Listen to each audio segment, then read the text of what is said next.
Hi everyone, back with me again at this channel. On today's video, I'm gonna show you how you can add a playlist from Spotify to another one.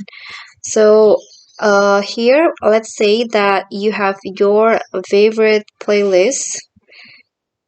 For example, this one is a playlist by Spotify, and I want to add this playlist to my on playlist. So what you guys can do is just click on the right click on the playlist, and then here there will be an option to add to other playlists.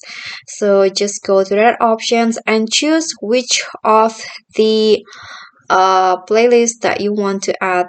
So for example, I want to add to this playlist right here. Then after that, the playlist here has been added to the one you choose before. So when you see it, there will be lots of songs because I've already added the playlist from Spotify. Okay, so that's all for me. Thank you guys so much for watching. If you like this video, please do click on the thumbs up icon. Don't forget to leave a comment and also click on the thanks below. I'll see you all in the next tutorial. Bye.